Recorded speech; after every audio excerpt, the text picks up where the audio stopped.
Pop-O-Holics, show about hot takes, hotter than pancakes. Well, we're rocking out with some new friends as far as the eye can see. Today, we're joined by our buddies at the Year2B. Year2B. Is it Year2B? I fucked up your name. You can say that, but we're the Year2B Podcast. Okay, yes. okay. All right, I'll introduce you later. I almost nailed that. If this is your first time Pop-O-Holics, welcome. You've landed on a main topic episode. My name is Christian Katie, and I'm the host of this, sometimes a train wreck, sometimes just a bluesy rock and rolling good time. And I'm joined, sadly, by only one of my best friends. Chris Conkling. And this week, yes, Brian is out. He is missed. We'll get him next week, hopefully, unless he just texts us the day before and says, "I got shit." I'm done with the podcast, guys. Have fun. Bye. It seems likely. God, I miss him. But this episode and last, the weekly upload episode, we're very happy to be joined by our friends over at the Year2B Podcast, Bryce and Bandy. Welcome to the show. Hello, happy to be here. Sure are. You got two new best friends. Yes. We do. Who needs Brian? I'm just kidding, Brian. Don't leave us. Come back. Yeah, because whatever he does, we won't do. We'll just come and make jokes instead. That's totally acceptable. So you've landed on a main topic episode. This month's, we theme our months here on the Pop-O-Holics, and this month's theme is content creators. We're celebrating content creators and their favorite things. Last week, we had Diana Goodman of the 30-20-10 podcast to discuss Defending Your Life from 1991. Great conversation we had. That was her pick. That was actually her second pick, but we won't talk about that. And this week, oh my goodness, we have a good one. Before I reveal, if you haven't read the title of this episode, before I reveal what that is, we do want to take a moment to thank Bryce and Bandy for being here, and I want you to plug your show. Tell us about the Year2B Podcast. Yeah, so the Year2B Podcast, we talk about the best years to be alive. We pick a year, we go through our favorite album, movie, and video game. No, it's the best. It's not our favorite. We're saying what the best is. Yes. In our most humble opinion. Yeah, in our most humble opinion, it's the best. So we choose our favorite movie, album, and video game, and we just tell you about it. We go through the year, we talk about that, and then we do a bunch of mini-sodes on just whatever we want to. So, that's fun too. Yeah, every other week we'll do artist interviews. We'll have business interviews. We'll just whatever, anything. The grab just bag. Talk about our favorite topic, or Bryce's favorite topic. Mostly. Yeah. Yes. You have found a way to do exactly what we did, which is make a podcast where we just can talk about whatever. And you try to frame it within a context of no, this is an idea. And it's did you see a little Marvel movie? Let's talk. No, it's wonderful. I love it. We aren't doing that at all either over here. But yes, you should check out the podcast. It's really great. I enjoyed immensely catching up and listening to a few episodes over the last month. So it's a great subscribe. If you would like, please subscribe to our podcast as well. If you haven't already, you can do so by clicking the subscribe button on Apple Podcasts or your favorite podcast player. Leave us a 5-star review. Reach out to us for feedback at popaholicscast@gmail.com. But let's jump. That was good, right? That was the list of side effects at the end of Viagra commercial. That postal service guy who could talk fast. I think he's dead now, but that guy. Hey, postal service, they'll come up later. So what are we talking about today? Well, we're actually talking about an LP, a full-length released by Them Crooked Vultures. It is the self-titled LP, Them Crooked Vultures.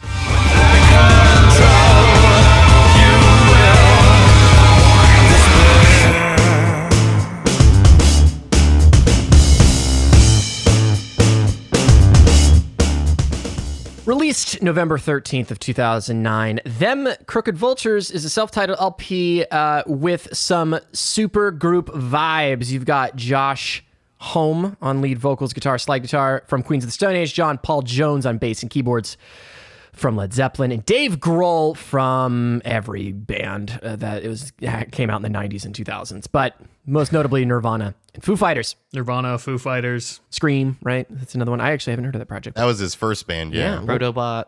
Yeah, well, okay, we'll get into that. It was released November 13th of 2009. What's really funny is if you look at the band, they only existed and toured from 2009 to 2010. Very interesting project. What are we going to be diving into with it? Well, we're going to be talking about our history with supergroups in general. Do you want to address the elephant? I see what you did there. In the room, and talk about supergroups and our history with them and what our feelings are on them as collectives and art projects. We're going to talk about the members of Them Crooked Vultures and them as a band themselves, and our thoughts on the LP. It's going to be lots of fun. We don't normally do albums, so again, popaholicscast@gmail.com for feedback. We're going to try to give this the old college try, but I know that Bryce and Bandy have a lot to say about this, so very, very excited to dive into it. So I actually want to add one talking point before we jump into the album. Just initial reason why you chose Them Crooked Vultures, as we had asked all our content creators, pick something you love and we will talk about it. And pretty quickly, you shot back. Like it was pretty rapid that the two of you. You guys have been waiting. Well, you asked for a movie, and you said like a joint movie that the two of us loved, and I said, well, I can immediately think of something that the two of us love more than anything, and it's Them Crooked Vultures. Because definitely music, I think, is what connects us the most as far as our tastes. Yeah, music is definitely something that Bryce and I have huge interest in. And then as well, this was in like high school, when we were in high school that this came out. Yeah. Definitely our friendship was really predicated, founded on music, and that brought us together. We had a great time, like totally just obsessing over this album. Mm-hmm. Yeah, we were huge fans of the artists leading up to it, and then when we found out they were forming the greatest sounding supergroup ever, and then going to make an album, it just was like it was match made in heaven. Yeah, it was done. destiny. Oh, so it has like a special connection for you two. That's great. Sure. Yeah, that's wonderful. Definitely. Well, Sure. Indeed, it is supergroup vibes. So let's talk about supergroups. Let's start. What are some notable supergroups that you'd like to mention? Some of your favorites, and then we'll go on from there. We'll start with you, Bandy, if that's okay. Soundgarden? Well, technically, or no, Temple of the Dog. Temple of the Dog. Temple of the Dog. Oh, okay. We're Yes, getting yes. into this early about what constitutes a supergroup. Right. I actually looked up a whole long list of like technically what bands are supergroups before the podcast. It's huge. And there are bands on that list that I, before reading it, wouldn't have considered supergroups. But continue. Are we looking at the same information? Is this the Wikipedia list of supergroups? Yeah. Because they list, so let's get this out of the way. They list Led Zeppelin as a do. supergroup. And I think can explain that. if I your can explain that in detail. supergroup is more famous than your band, that is the new band. I agree. Yeah, well, Led Zeppelin absolutely is a supergroup. They started as the Yardbirds with it had John Paul Jones and Jimmy. Shut up. So it had the Yardbirds originally did have Eric Clapton, and then they had Jeff Beck, and then they had Jimmy Page. Jimmy Page brought on John Paul Jones, who was a studio session player at the time, and then they brought on like the Greenhorns, who were Robert Plant and John Bonham. And then, so technically it is a supergroup because they were established prior doing their own thing. Yeah. That's so crazy. Yeah, it's hard to look back in context that overshadowed all their previous projects, right? But they were musicians for years, playing and releasing music until they did that. And that was a super group at the time. And it just kind of became the most famous thing that any of them worked on, which is somewhat rare and I think also somewhat common, as we'll find. So Bandy, was there any other super groups that you wanted to mention? No, I mean Cream is one of the biggest super groups that people think of when they think of super groups. That's what I was going to say is my favorite. Besides Them Crooked Vultures is Cream. Cream is definitely my favorite super group. Interesting. Yeah. Bryce, anything else that you want to mention? Well, definitely Temple the Dog is up there, but they're kind of like a reverse super group because that was pre-Pearl Jam, kind of. So it's like it kind of like sparked it. But other than that, most of the time... Muddling the waters. I know, it gets so muddy. But then a lot of times supergroups can fall flat. Like Chickenfoot was one that makes me think, I like with Joe Satriani and Sammy Hagar. And I just, that just was never very good. And sometimes it just, they really like, it's like when a basketball team comes together and it's too many egos, sometimes it can't work out. Some can't play well together. Yeah. Chris, you look through the list of super groups, and what did you find that you were like, wow, that's I didn't believe that was a super group, and I guess I could consider that. What are some of your favorites? Yeah, well, I mean, right off the bat, you just mentioned Led Zeppelin, and Bryce just kind of explained the origin of how Led Zeppelin technically became a supergroup, which I find super interesting. But the ones that I found that I was a fan of over the course of my youth, bands like the Postal Service, hugely influential in terms of like who I was as a teenager. I don't know if the Postal Service is better than Death Cab for Cutie. I kind of like both bands equally, but in terms of like a bunch of artists coming together and being successful, I think the Postal Service is a really good example. An example of a band that isn't quite as good as like the original band, in my opinion, is like Boxcar Racer. You had like 2/3 of Blink-182 in that band, and Blink-182 is just overall a better band, in my opinion. What? I was always under the impression all of them were in Boxcar Racer. No, I've been lied to. No, it's just Mark Tom wasn't. DeLonge and Travis Barker. Mark Hoppus isn't in the band. Oh, okay. I gotcha. Which is so weird. It's Like a Blink-182 emo record. yeah. Without Mark Hoppus, failed from the start. Well, upon second thought, are the Raconteurs a supergroup? Because I think the they Brendan would be, guys from technically, Wilco or yeah. something, right? Yeah, they are. Yeah, so Raconteurs, I like them a lot. They definitely are one that I think are probably better than what they come from, you know? Yeah, I would That may be a definitely hot agree with take. that. Oh, that's I a would bit agree of a with that. hot take. Yeah. I mean, Jack White is great. I mean, I really love Counselors of the Lonely. It's a great album. The stretch, but not so much though. I mean, Yeah, I mean, They're, their first album is a they definitely is a don't banger. fall flat. no, Right, that's for definitely sure. not. Yeah. Broken Bells with James Mercer from the Shins is another band that I really liked in college. That was formed from people not originally in the same band. But again, I think Postal Service is probably the strongest supergroup that I've listened to over the years. I think supergroups are hard because they're almost like different like plays or movies that actors would be in. But musicians, you know, when you're listening to a record, they have to be pretty impactful to you and culturally relevant for you to know the lead singer and the front man, much less the bassist or the drummer. So I think it's harder to connect the dots with supergroups when it's like, oh yeah, it's the bassist from like this really famous band and the drummer from this really famous band, and like that's a supergroup. It's like, well, it's just musicians working. It's what it sounds like. So it's kind of These guys Sounds just like they want got to a work. job. yeah. So I'm looking through the list that is on Wikipedia. I mean, there is so much that I was like, oh yeah, I guess that technically is that because it was these people from these different projects that came together. But again, it's just kind of like, oh, they're just a new band. I don't know.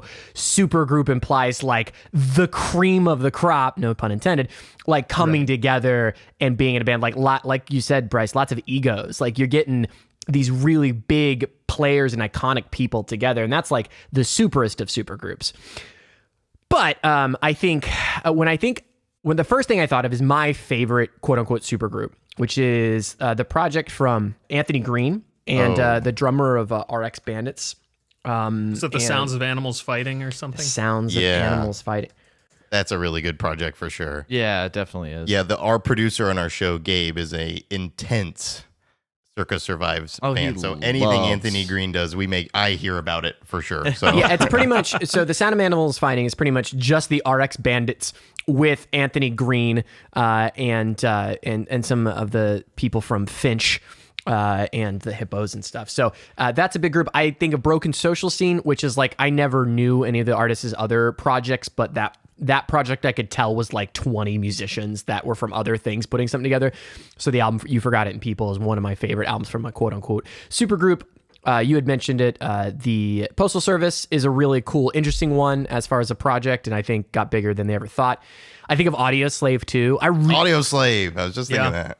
Yeah, absolutely. And all of Blink-182's projects, Tom DeLonge and Mark Hoppus is jumping around other stuff, and eventually everybody's just like, just make more Blink-182, man. Crosby, Stills, and Nash was an early one that I was introduced to, and that was, like a folk supergroup.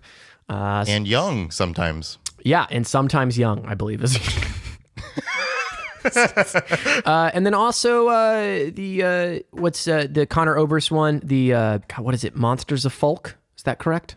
Yeah, Monsters of Folk, which is Connor Oberst, Jim James from My Morning Jacket, Mike Mojus, and M. Ward from She and Him. Another personal favorite. This is probably my second best, besides Sound of Animals Fighting, because I think Sound of Animals Fighting is uniquely a thing. Like, their sound is so unique in Sound of Animals Fighting, and they really hit something special and crazy and wild.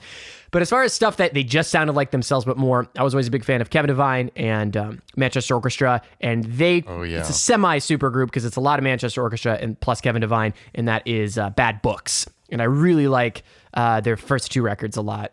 Their first one, I think, is the best one so far, but there's a lot of really great tracks on Bad Books too. And that's an interesting project. So supergroups really define musicians doing other shit with other musicians and, labeling it and naming it. Do we like supergroups as a concept? Is that like something we like? It seems like the supergroups that are the best just become new bands, right? That seems... Yeah, I would definitely agree with that. I think that the term supergroup leads to like bands that are hit or miss. And like you said, they just kind of end up transcending their original works and becoming a brand new thing. Like the Foo Fighters apparently, is a supergroup, but they're also known mostly as the Foo Fighters. So... That's where it definitely gets complicated. Yeah, but Dave Grohl did something different, so I can't really say, going from drumming to singing. Is it really a supergroup if he's doing a totally different thing? Yeah. Also, when I think of supergroups, I always feel like the term just kind of implies that like they were in another group that was famous before. Right. Which is not the case in a lot of these cases, right. I guess. We were talking about, but like the Dead Weather, like that's a super group that no one knows any of those members. Yeah, exactly. So that's kind of what I think of when I think of supergroups. But as a whole, I think it's great. It is kind of hit or miss sometimes. That's very true. And then it's also, I think that's partly because of the like you're bringing expectations into something knowing an artist already. So like if you're already expecting one thing and it's different, you're going to be disappointed even if it is good in its own right. Sure. So that's my opinion on super. I think it's all about the chemistry. Sure. And you find out that like really talented people sometimes don't have chemistry together, and that's what makes bands special, right? I think if we've defined supergroup as people from other bands in bands as the supergroups, then every band in Orlando is a supergroup. Coming from I've been a part of many. Yeah, it's a supergroup. It's my friend Bryce from a project that you forgot about, and it's Christian Katie of a band you've never heard of, and they've come together. It's super. They're a group, and they're super. That brings us to this particular supergroup, which I believe if you were to give the highest tier of what a supergroup is, and that has to be like people from famous projects making a project themselves, I think this hits the mark. I think this is what my definition of supergroup would be. You've got three very well-known talented musicians from projects that are bigger than their supergroup, and I think... Again, if your supergroup is bigger than your bands, you just found yourself your new band. But let's break it down. What's our history with these musicians and their projects? Bryce, let me start with you. Yeah, so it's Josh Homme, Dave Grohl, and then John Paul Jones, but definitely I'd say it's driven by Josh Homme and his like Queens of the Stone Age-esque writing style, being that like he is the brainchild of Queens of the Stone Age anyway, and he writes the lyrics, and it does make sense that it can evolve into Them Crooked Vultures. But that being said, when you have the musical mind of like Dave Grohl and then the genius of multi-instrumentalism from John Paul Jones, it just really brings Josh's writing to another level, I think. Sure. It's something that you don't hear in Queen's levels, like some of the technicalities, and it just are that, because sometimes Queens can be a little like robot rocky. That is not the case for Them Crooked Vultures. Like they pull out all the stops for some of their beats and rhythms, and it's just like too good. Yeah, absolutely. Bandy, what about you? Yeah, definitely. As a drummer, I love Dave Grohl's drumming. Like he knows when to play and when not to play, when to really kick it up and when to hold back. And that like those dynamics really drive Them Crooked Vultures. And he's played a lot with Josh Homme in some of the Queen's projects, a couple of the albums he was on there. So I think they have some really tight chemistry. And then John Paul Jones is just a great bass player that I think can just lay a like funky ass bass line down to probably anything. So like him he and is they're the really best rock bassist of all time. I will say that, and I will fight people on it. He really rounds it out, I feel. So like, you know, they got good chemistry, they're jamming, and then also like John Paul Jones is just kind of like keeping them like rounding out the edges. That's yeah. So I think it really comes into a nice polished project in the end. Chris, your history with the members of Them Crooked Vultures. So before I dive into this, I do want to give a little bit of a disclaimer, and our listeners might be very familiar with the disclaimer that I'm about to give. And that is that I am by no means, I'm not a musician. I didn't study music theory. So my opinions here are really coming from that of like, they're more layman opinions. So Of a fan. Yes. So my perspective on this project is going to be that of one that's derived from personal taste, basically, and that alone, you know? So with that disclaimer aside, I'm a huge fan of Dave Grohl. I liked him as a drummer in Nirvana. I love the Foo Fighters. Like, out of all these members, he's probably the person I'm the biggest fan of. And I think he does a great job in this project. As far as John Paul Jones goes, obviously Led Zeppelin is fucking legendary. Like, no one's going to dispute that fact. In high school, I went through a big Led Zeppelin phase, but that kind of petered out after a while. And then Josh Homme. Okay, so I enjoyed Queens of the Stone Age singles when I was in middle school and high school, but I was never really a huge fan of the band overall. And again, that's just my personal taste. You know, that's not to say that Queens of the Stone Age is a bad band or anything like that. They just didn't jive with me. So that's where I'm kind of coming at entering this particular supergroup project. Yeah, I'd have to say that, you know, my favorite Dave Grohl project is still Nirvana, which is, you know, a very, very early project of his.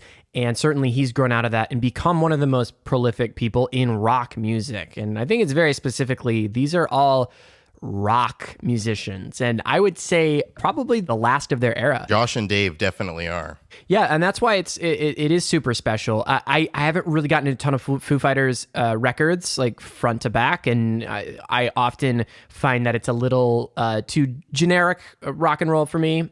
It's always very well done. And Bandy, I think you brought up a really underrated part of Dave Grohl, which is what a lot of people feel like he's not technically one of the best drummers as far as like, you know, Neil Peart level of you know, 600 toms and, you know, just all these intricate, like Dream Theater-esque, deep, like jazz meets rock fusion. Like, the dude feels rock and roll. And I think you point that out really well, is that he plays the fucking drums. And one of the problems with 2000s era and, you know, even now with quote unquote rock music is that it's very robotic.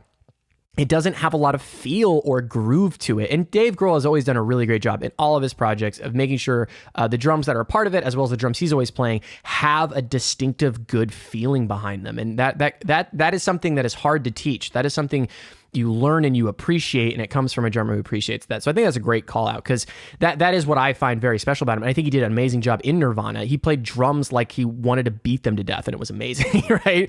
When he needed to. Oh, yeah. And it's classically rock and roll. Now, Josh Homme, I am a big fan of and respect him. I really have not listened to Queens of the Stone Age record in a long time. I appreciate the technicality, but I really very much, and this will play into some of my opinions with this, don't ever find his lyrics enjoyable. And we could get into it on this record, but the lyrics are something that I can appreciate some, and I think when it's working, it's really working, especially for a classic rock and roll album. I think he has a fitting voice and way that he phrases things and things he talks about that are kind of classic rock. And I will say, like, from a guitar tone standpoint and virtuosity, like, God, No One Knows, I think, is one of the best songs ever recorded. If you haven't revisited that song, It is a very simple, stripped down song as far as all the elements that are in. It's very simple. It's bass, guitar, drums, and there's a little bit of zhuzh towards the end of that track. It'd be better if I could say it. But mostly, like, that is just a banging guitar riff. And it is a riff. It is a higher intermediate level guitar from someone who plays guitar. It is not an easy riff to play, and it's in a weird tuning. And it's just tonally very tight and amazing. I think it's one of the best guitar tones mixed with, like, a riff ever made. So, and of course, John Paul Jones goes without saying. I actually don't know a terrible amount about him personally, but obviously I went through a Led Zeppelin phase and clearly defined rock and roll for decades. So again, to wrap up, I think I have profound respect for all the musicians involved. And I think you make a good call out by Bryce mentioning that this is the writing of Josh Homme, which maybe describes some of my setbacks with the record as a whole cohesively. But let's get into it. Let's talk about our overall thoughts of Them Crooked Vultures. Bandy, let's start with you. I just think it is, at its essence, a pure rock and roll, just epitomizes what a rock album should be. Sure. It's just got that feel. It's very jammy. You can tell that they were all having a good time. And they all like said that they were very good friends together, and they loved, like Dave Grohl, had a quote saying something like, if you want to form a group with me, you got to be better than Josh Homme and John Paul Jones. Like, you got to be. So that's the never going to happen. The rest of the Foo Fighters look So at I was each going other to say, and be he's like, never going to have a new band. He meant besides Foo Fighters. So I just think that they got great chemistry. There's so many different elements to it. There's real change throughout the album. You know, there's like I love in Warsaw, there's like the whole speed up guitar solo section. And that's probably my favorite part of the album, like the climax, for me at least. They just increase the tempo just so perfectly, and they nail it, and it's got to be over like 30 bars, the total increase from beginning to end, and it's just how can you do that so perfectly? Yeah, I have no idea how they did it as musicians. That's got to be insanely hard to sync a slow speed up like that, because it takes place over like a minute or two in the song. Like, the solo is long, but I mean, a lot of it just speaks to their musicianship individually, but then also their ability to come together and really produce a great rock and roll album. So, well said. I'm going to jump to Chris. We got to balance out this argument. Chris, your thoughts on Them Crooked Vultures? I actually agree with Bandy that this is essentially a rock album, and it's a very good rock album. But again, to what I was speaking to a little bit earlier, coming at it from like solely personal taste, I have to say I don't love the whole album. Like, I'm really in for like the first 4 tracks, and then we hit Elephants, and like kind of toward the end of Elephants, I'm losing a little bit of interest. But then Scumbag Blues and Bandoliers kind of pull me back into the album. Toward the end of Bandoliers, though, that's where I kind of start to lose the groove. And I know you really like Warsaw. And I think composition-wise, it's a really strong song. But once it is long. Once we hit the back end of the album, my brain starts going, you need to go get a drink, or you need to imbibe something to really like get into what's transpiring right now, what you're listening to. The Rock is beating you to death. No, I'm not saying it's beating me to death. What I'm saying is, like, in college, when I was a bachelor, I used to like drink whiskey and listen to The Doors and just like let the music fucking take me, right? So like, well, this is music written by Josh Homme, Dave Grohl, and John Paul Jones. There's drugs involved. Oh, 100%. And you can tell that the back half of the album like would definitely be enhanced by like being under the influence of something. And I'm not saying that like you can't listen to it without being under the influence, because it technically it's very well crafted. But I would say I like probably 80% of the songs on this album. and then the latter half of the album, it just kind of loses me. But if you're into this genre, like this is a solid LP. Like I think you will really enjoy this album. See, that's the thing that's tricky with rock music and stuff. And Foo Fighters, like I said, a little too straightforward.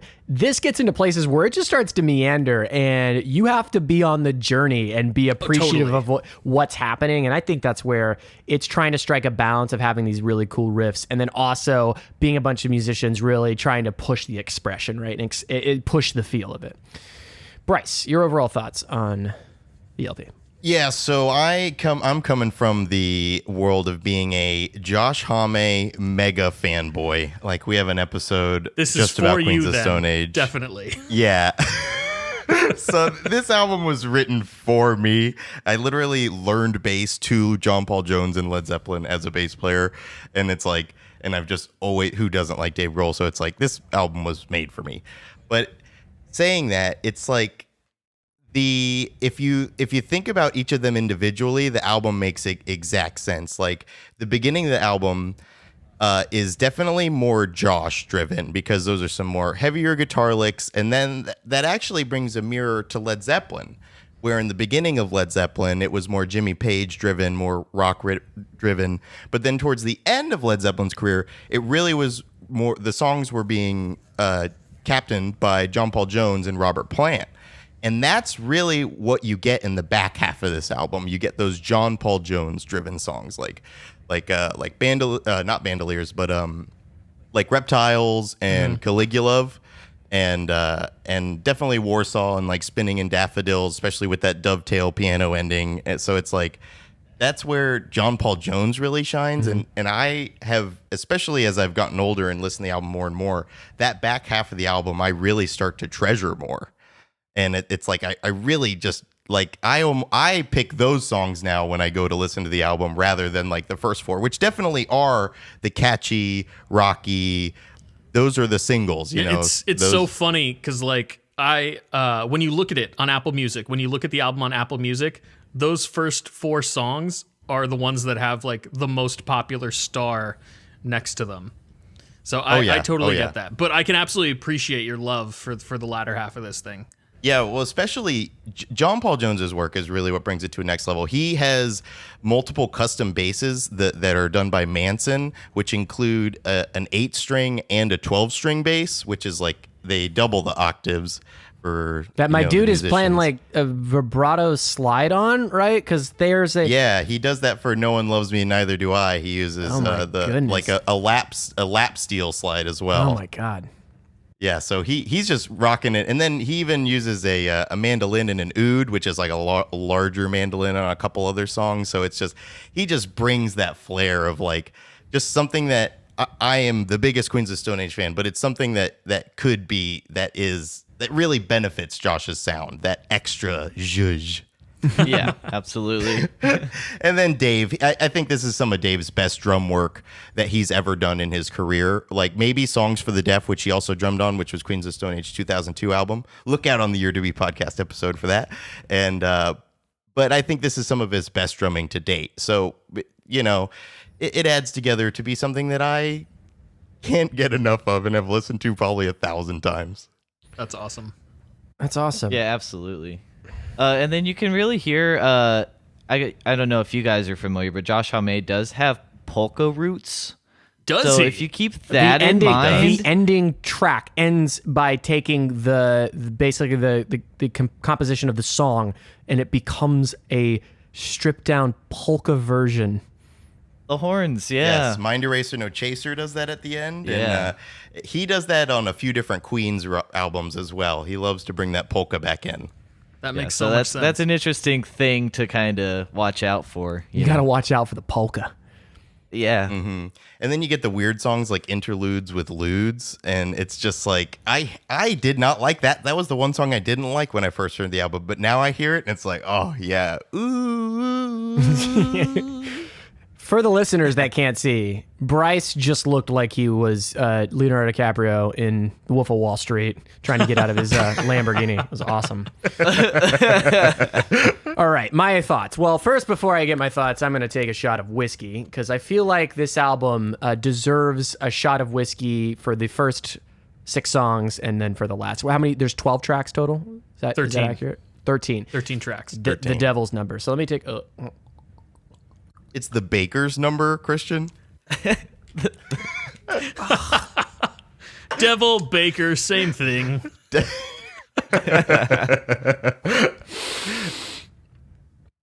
Yeah, so this album rocks. Look, yeah. Dude, it was so funny because, Chris, and I don't mean to blow you up here, because again, No, you it's are fine. not... It's fine. You are not, I've been a singer-songwriter since I picked up a guitar and started recording music.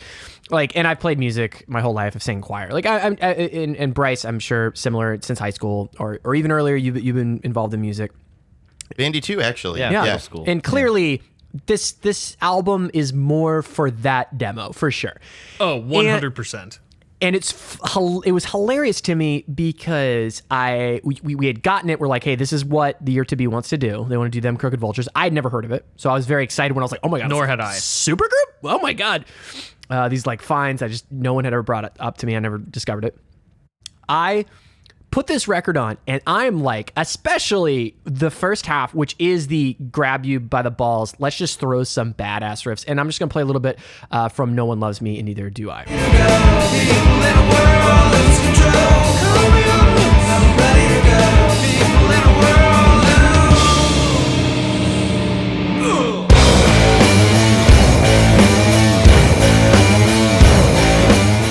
Okay, so I had mentioned earlier that one of the things about generic rock and music production in general these days is everything is done to a click and it's quantized and it's put on a grid.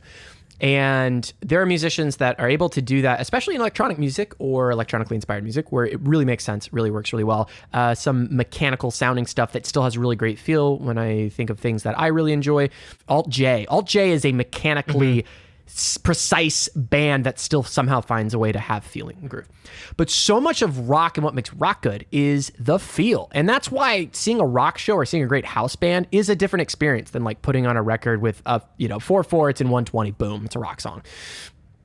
In the moment that the drums drop out and the tempo slows down just a little bit and we get this just drop, I was like, oh yeah, the blood in my arms got warm, and I was completely sober. I was actually at work when I was listening to it, and I got warm on the inside and was it felt like a shot of whiskey, which is why I dramatically just took one.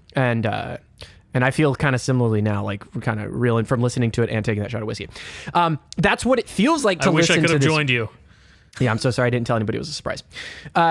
And that's something we just don't get. That's something you get from people that understand rock music. And this album is full of feel. Feel is what I think of when I think of this whole project. And it's constantly happening. And what's so funny is Chris texted me, oh, it sounds like... I can't even say. You say this sounds like everything from the 2000s. And I almost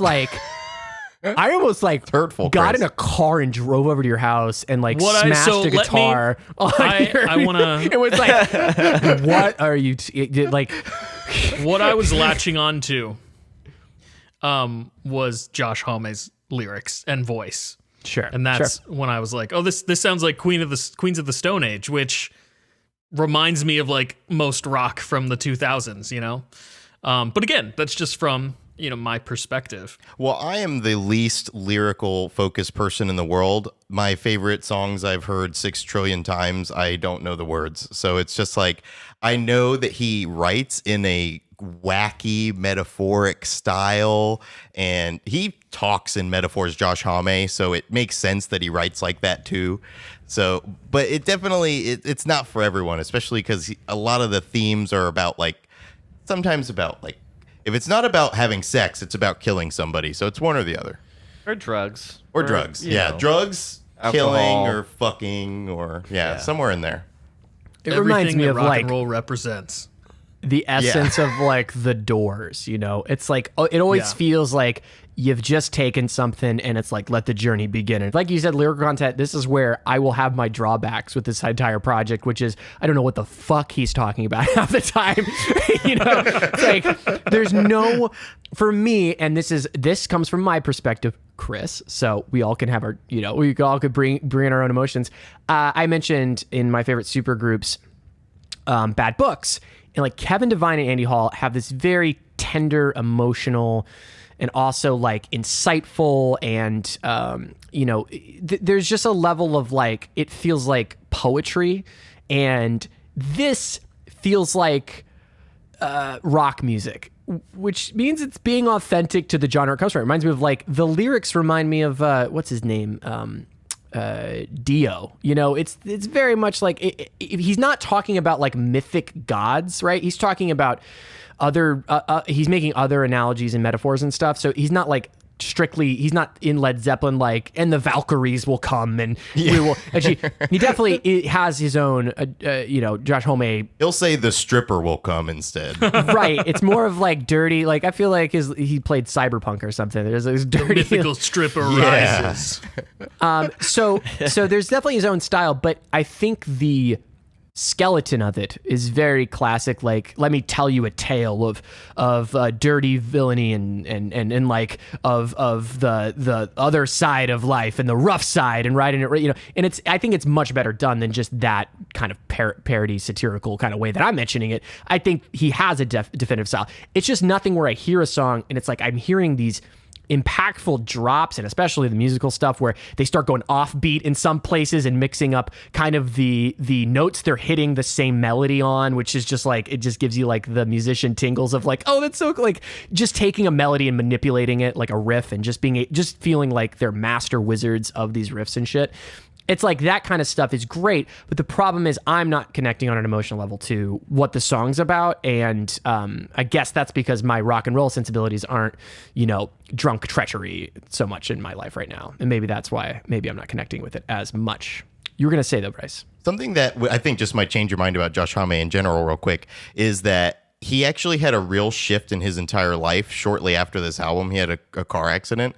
And and then the albums that came after that are completely different as far as lyrically. The first one being like Clockwork, which was is an album that is completely different from other Queens of the Stone Age albums in that it's definitely coming from problems that he is having in his life. Yeah, that one's a real feeler, especially for him, and you like don't expect it, but it really is, and like you can feel it through the music. But I mean, there's also different, like Fairweather Friends talks about, Fairweather Friends. So there's a little bit more theming, more so what y'all would probably enjoy. I just have to defend Josh Homme. Sorry, we digress. No, and I don't think it's totally bad. okay. I think he's doing what he does, and I think it does match the music. It's more personal, of like when you're trying to connect with music and you're not getting that personal connection. I can enjoy the heck out of the myriad of badass riffs and technical work that's being done, as well as just playing with feel. So I think the heart and the emotion of the music comes through just purely through the music and the vocals, which, I mean, he's a great vocalist, right? And I think he definitely has his scales that he's comfortable in as an artist. That's just something that happens. It sounds like Queens of the Stone Age, like you said. And I actually was looking through researching like who wrote the music, but like they credit it as this was written by Them Crooked Vultures, but I'm like, I think the guy from Queens of the Stone Age did the directions. And I actually enjoy when the few times, it's actually not a lot, when David Grohl comes in on backup vocals. Like I almost more appreciate his vocal style and what he's comfortable in. But certainly I think it fits, and I would not say that it is bad or not fitting. It is just hard for me, especially, I think, not the criminal sin, but what makes it that the album just doesn't flow back to front where it's like, yeah, I'm sitting down, I'm going through the whole thing. Because like Chris, I mostly listened to the front half of this record. I only made it through the back half twice, I think, just to make sure I was getting complete. But I was constantly coming back to everything up to Elephants, which Chris, I don't know, Elephants is one of my favorite tracks. So that really, I said toward the end. I can see where that Elephants would fall off. That one's a real like band song. I feel like Elephants. Yeah, well, we'll get into favorite tracks in a second. But I felt myself gravitated towards the more pop centric stuff, because that for me at least gave me something to like cling on to, and you get a little more David Grohl and you get a little more of that. But yeah, I really do love that I was introduced to this, and there's so much music stuff, and I can see how the back half becomes a slow burn. This is what I enjoy later because it is so much more drifty, and you kind of have to get familiar with where it's going to follow it later. So I could totally get that because I did a reverse listen through was the last one I did. I wanted to give it a back, and that's where I really noticed, because when you start from the back, you're like, oh, this is almost like Led Zeppelin, like Radiohead-esque escapades into what our sound is. And really starting from the back gives you that perspective. And I actually, that was my beginning of being like, oh, I think this back half is better than I'm getting credit for. It's just a little more meandering, and that's just a little harder to swallow. But because the lyrics to me are gobbledygook for the majority of the record, that meandering kind of works in a better way. Because I was listening and reading the lyrics, and I was like, okay, this is pretty insane. So those are our general thoughts. What are some of our favorite tracks? Well, I said earlier, Warsaw, or The First Breath You Take After You Give Up. That's probably one of my top ones. Like just because the musicality, and it's a long one, but I think there's a great payoff in the end. Once it gets heavy after the guitar solo and everything, it's good. And then Scumbag Blues. It's just funky. I love that track. Bryce and I used to jam on that track a lot when we were in a band together. Oh yeah, we would jam on that all the time on repeat. Yeah, just because you only need bass and drums for that song. Exactly. So yeah, that's where you get a lot more blues too. I mean, that's a very bluesy bass line. For sure. That Josh was what hits we played. That falsetto. Yes. Never hate on a falsetto. Yeah, that was the track that we opened this this conversation with, by the way. Oh yeah, so those are my favorite two tracks for sure. I think definitely, if depends on what year you ask me, from between 2009 and 2021, because I would pick every single song depending on the year. But right now, I think I'm gonna actually go with "Spinning in Daffodils." Really? It's a song that Interesting. yes. Now, and it's because of two different reasons. One being the bridge. When it hits the bridge of that song, there's a long repetitive section in the main part of the song. But then I found that kind of maddening, by the way. That like I like that song, but I find the riff is good. But then it's just like, it's lucky they vary it up with the effects, because they have like a really hard wah at the front, and then it kind of cleans up and it's a little dirtier. But I found it like, and like I think the idea is madness. Yeah, so, that's the purpose. The it's supposed to drive you crazy. Here, let's listen to a little bit of Spinning in Daffodils for this.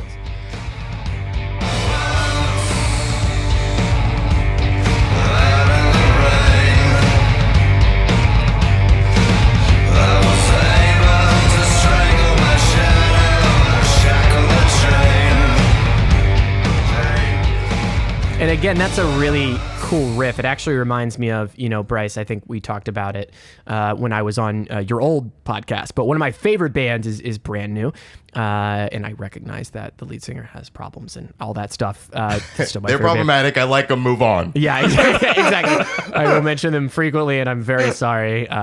Anyway, it reminds me of a song they have called You Won't Know, where there's just like this riff playing through the whole thing. And it's almost kind of James Bondy. It almost has that kind of vibe to it. But yeah, that track that we just played, that sound, that riff, that plays for 6 minutes. It does. But when you hit the clarity of the bridge and it goes to the next part, it literally feels like a rush of like relief at that point. Yeah, indeed. Mm-hmm. And I remember the first time I heard it was like sitting in it was 10th grade fucking web design class or whatever. And then when it got to that point, that's when it was like, oh, okay, this is the best band ever. Got it. Heard. Noted. Especially when you can connect with that vibe too, of like, you feel the release, the emotion has been conveyed correctly and like aptly. It's that's an incredible feeling you can't replace. And it's hard to like tell somebody that, because it's like, listen to this song that will make you go crazy and then expect to feel the way I felt. It's yeah, not it's easy a hard to do. sell. It's a hard sell, but definitely that one I think right now. But overall, I hope this doesn't blow up a spot. But Elephants is amazing. And that's probably because on both those songs, he has either the 8 or the 12 string bass, and you can really hear it in the production. You got to really listen. But let's play a little bit of Elephants right now.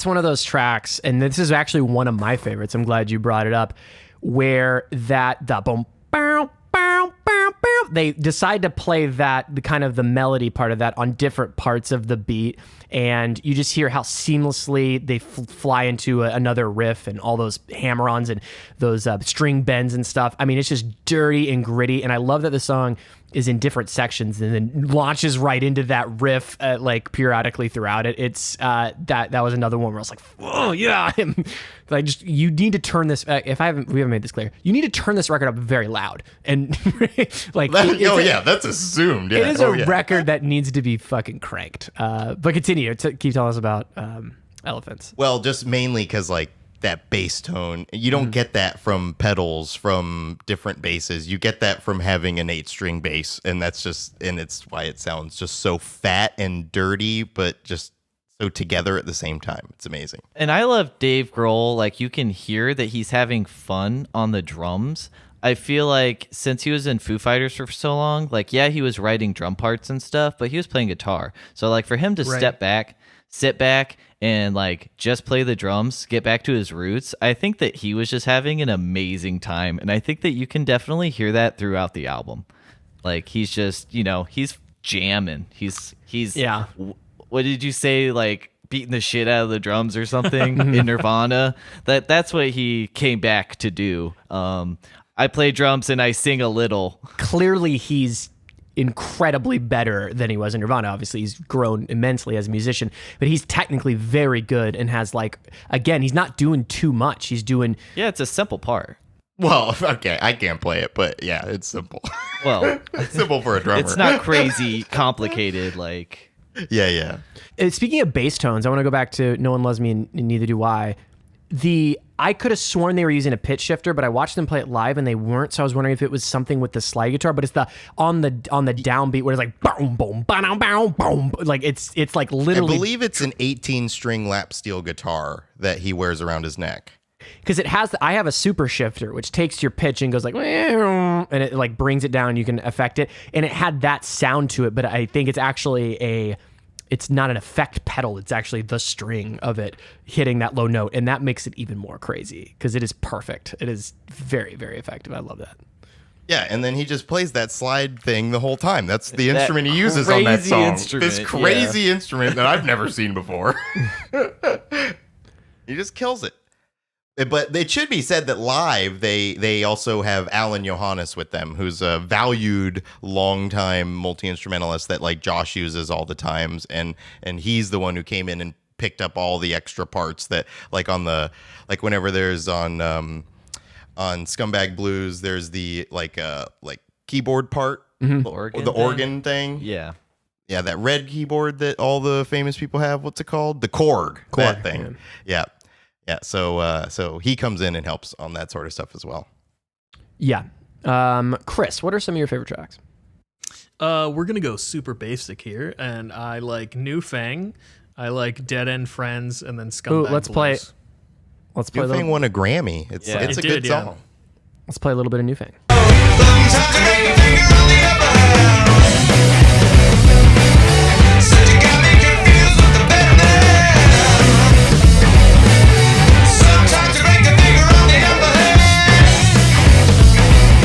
Okay, and again, I have to point out that even though the structure of it is a very generic, like, they're stopping and it's like the phrase is said and then the guitar kicks in. Listener, if you rewind 30 seconds, I want to listen to that riff. This is when I knew, this is like special and these musicians are just fucking incredible. Is every time before the guitar comes back in and it's playing the same notes, but it's playing a different rhythm. And I can't stress to you to like remember that and like conceptualize that in a way that makes sense is not an easy thing to do. So it comes in and it goes da-dan, dan, dan, and then it comes da-dan, dan, dan, dan, and then it's kind of on the off, and then it goes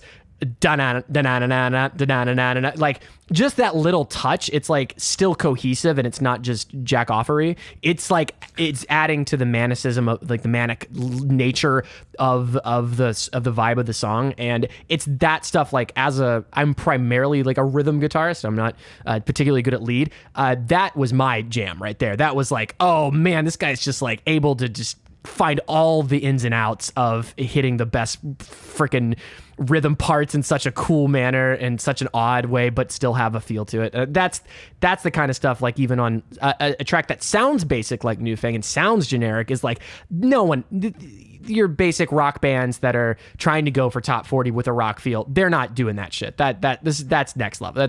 That's tender love and care and knowing how to fucking shred a rhythm guitar. Yeah, and if you look at them live, they lose nothing. They are just as amazing, which live, blows if me not away because more. it feels That's improvisational in some ways. That feels like me dicking around on the guitar and being like, oh, I finally hit something cool from me spastically trying to find cool rhythms. Like, it sounds like an accident almost of like someone. So I watched a few of their tracks. They have like I think they do the whole album back to front, right? If I'm not mistaken. Yeah, when they did that tour, they played the whole album. And that's on YouTube. You can find that. And I highly recommend it because you're like, oh, they're doing it. And they lose, like you said, losing nothing. And it's like, oh, they even did the little thing that I was like, that's like an extra thing they thought of in the studio. Nope, that's the song and they know it. And that's it. It's really cool. And they'll take a break. They'll like where a song where there'll be like just like a pause. They'll just instead do a different solo there and then go back into the song after. And that's just like the way they roll. Oh, that's awesome. You also mentioned Dear and Friends, so let's play a little bit of that.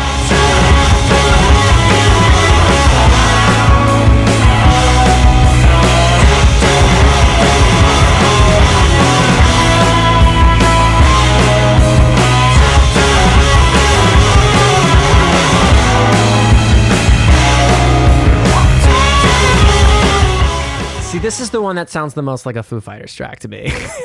Yeah. That might explain why I like true. it. But it still has a little bit of variation in the tempo and like a little bit of like handbrake and inertia in it. But it is very straightforward. It's one of the most, I think that is one of the most straightforward tracks on the whole record. Yeah, that one specifically has John Paul Jones in the background just playing whatever notes, whatever the hell he wants. And it's just like only he could just glide and just float over just playing anything.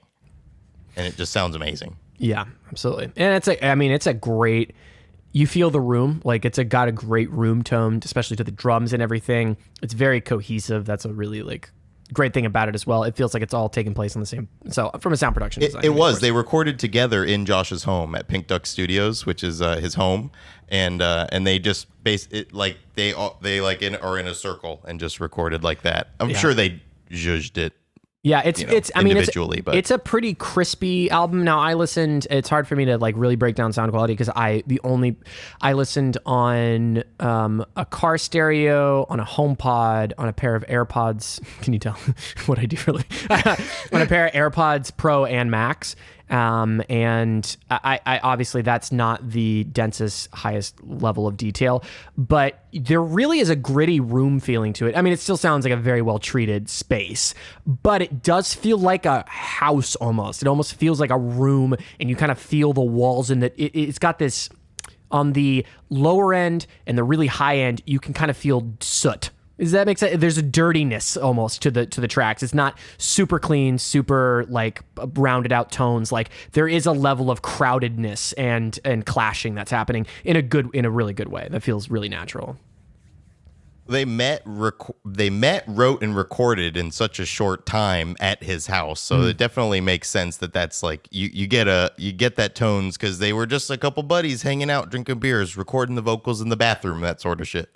Yeah. I'd say again in closing, and I'll start with my final thoughts.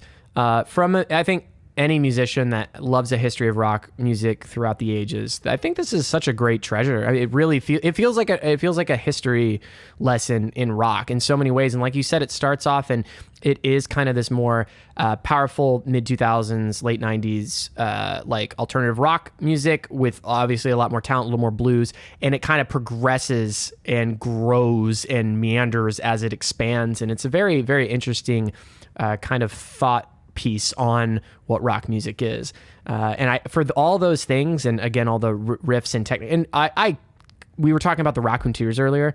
Like, give me a fucking sick riff. I will take, a 6-note badass riff. And what's cool is not only are they cool riffs and the tones are good, but they also find unique ways to play around with rhythm, and that's all I appreciate. Like, I appreciate all that. The vocals and the music is where my biggest hang up is, and where this record would stand of like way off of one of my favorites as a piece. But that being said, for what it is, I think it works really well with the music. But I do find myself wanting a little bit more with both the lyrical content, because again, none of us have said like, wow, I really appreciated how this spoke to me. You know, Bryce, Bandy, you're super fans of this. You're not like, I really just appreciate where Josh when he said, Homme, back my hair. When he said slick back my hair and fuck a Godiva piece of chocolate with a Clean all that piss off the sheets. through a serpent's mouth. I just really thought of my dad.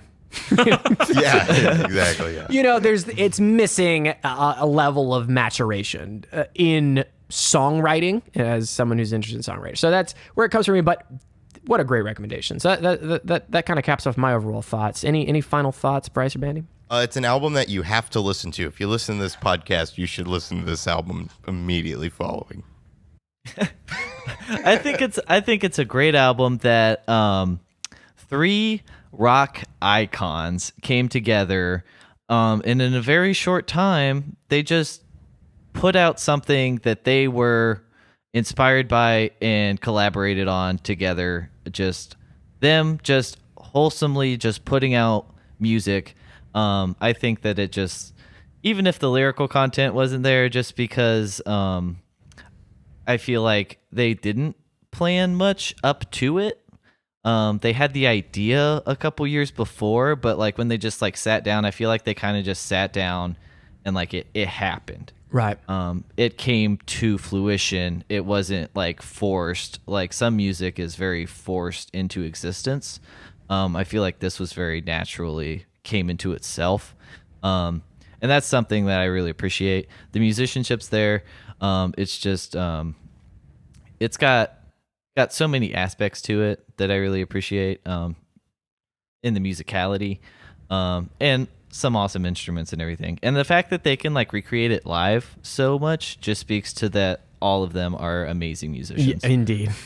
I think one thing that if you're a fan of rock music and maybe you have qualms against specifically Foo Fighters or qualms against Queens of the Stone Age or against Led Zeppelin, then I think this is an album that would fix all that. Because like if you have problems with like Foo Fighters being kind of lame sometimes, it fixes that. Or if you have problems with Queens of Stone Age being like too uninventive sometimes, then this fixes that. Or if you have problems with Led Zeppelin and Jimmy Page being too, or Robert Plant being too, howly, then this fixes that. Oh, complaint. you can't get too howly. That was, and that I think you're mentioning something that actually I think would fix this record is if Robert Plant, like even in his old age, like if he was even not old age Robert Plant. Oh no, I love you. You ever heard the thing he did with that one country singer, that one folk singer? I think that's he lost his upper register, and I think then that's you a lose sweet Robert album. Plant. I love that album so much. That's such a sweet album. I'll have to look up what it is because I actually forgot. It's so good. Clearly, do you know the one I'm talking about? No. All right, I gotta look it up. I saw Robert Plant in the something spaceship. That was his like band. At Bonnaroo, right? It was at Okeechobee. Yeah, clearly Robert Plant couldn't belt like he would need to, but like Robert Plant's like highest performing thing, like this would have. I honestly think Robert Plant writing over this would have been one of Led Zeppelin's best records. I truly believe that. Sure. That would make sense. You wouldn't even know it wasn't a Led Zeppelin record at that point. I think you would. I think you would. It doesn't. It sounds way more modern. It sounds way more modern and has a lot more like Queens of the Stone Age vibey and like tones and guitars and stuff. I think. In a good way. And Dave Grohl's like punk, like kind of grunge ass, but also bluesy inspired drum. Like I do think there's enough that it would sound a lot. I mean, it sounds different than Led Zeppelin right now, but I do think I think Josh Homme is doing such an amazing job that I cannot criticize him as an accomplished musician and singer. I feel it doesn't feel right for me to do so, but I am. I do think. But I'm going to do it anyway. So what I was talking about was Robert Plant and Alison Krauss, and it was the album Raising Sand. And I think it's a sweet, lovely little, if you're like going up to a little town, you're going to a little town with your significant other and you're going to buy some knickknacks and you're going to like look at like an old, like vintage Victorian houses of the sunset.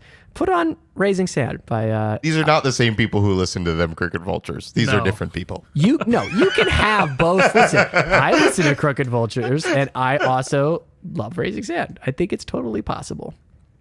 I don't think Josh Homme is antiquing very often in He the should. lives. He should. He might have something fucking better to write about. Damn. The other band I was thinking of was Robert Plant and the Sensational Space Shifters. Okay, I haven't listened to that project. Any final thoughts, Bandy? Chris, I think we already hit Bandy. I don't know. I don't remember. Yeah, I just think you got to listen to it if you love rock and roll. So Yeah. there you go. To give my Chris. final thoughts, despite how I feel about this record, I have to say I love listening to people speak passionately about the things that they love. So I really appreciate you guys coming onto the show and sharing this album with us. It was a blast. So thank I you. love him like not having an actual final thought about the record. It's like, I love that you love it. I'm glad you listened to it, Chris. So thank you. I listened to it. Yes, So I'm glad. let me. I do want to add some context. I actually listened to it 3 times all the way through. Maybe like 3.5 times, because the first time I listened to it, I was texting Brian and Christian, and I got to Elephants, and then I told them I got distracted and started listening to Foo Fighters. so in reality, I listened to the album like 3.5 times, but I enjoyed it. Thank you for sharing it with us. We have a rule that it's not you try to try something once, is you have to try something twice. So it's good that Definitely. you did it 3 times. Yes, he made a good college effort. All right. Anybody else want to do some shrooms and get lost in some rock and roll? Fuck yeah. Now the real podcast begins, boys. Here we go. So, would Chris buy this record? Would he collect it on vinyl? I think I know what Chris wants to do first. I'll be spending my money on a promising young woman first. Before he I would will. ever touch Them Crooked Vultures.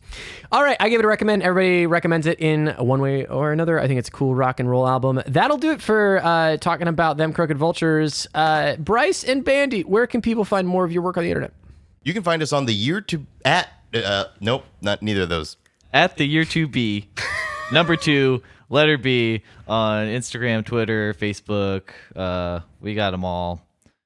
And year2b.com, number 2, letter B. Check it out. I have unofficially, I've not cleared this with the host, but I'm going to be a guest on that show probably sometime. I'm going to try. I'm putting it out the ether. Hopefully sometime in April. Yeah, we were planning like way sooner than that. Oh, but I've got other stuff I got to plug besides this podcast. So, and those things aren't going to be ready in time. But if you want to have me a couple times, I'd be happy. Well, you know what? I'm going to be on the Year2B podcast one day or another. It's going to happen. I'm very excited to do it. You should check out their podcast because it is very, very good. But we're going to have to wrap up. I'm actually connected to this call on my phone now through a hotspot because I believe my home internet just went out. So check out that podcast. Chris, where are you at on the onlines? Fellow Pop-Holics, you can find me on Twitter at Chris Conkling. And you can follow me at Christian Katie. Also, my band, my music project, the supergroup, as it were, Midnight Satire, which you can stream Apple Music, Spotify, all those places. Follow it on the social medias. This podcast you can find on social medias. We're actually on YouTube now. We got some cool older episodes that are being posted there. You can find our main episodes posted every Friday. And so this is coming out on a Friday for YouTube, which is exciting. You can also email us at popholicscast@gmail.com. Tell us your thoughts on Them Crooked Vultures. Tell us your favorite LPs of the day. Tell us what you want us to cover in the future. Chris, what do we got coming up next week? Christian, next week, we're going to be talking about Tom King's The Vision miniseries with special guest James Barnes and Vash from the C4S Villains show. It's going to be fun. A returning guest, a fan favorite, one of our favorite guests to have, James Barnes. And then Vash, who he does some podcasts with and who we have not had the pleasure of having on the show. So it's going to be very, very cool. Yeah. You'll be able to find that, all that and more next week on...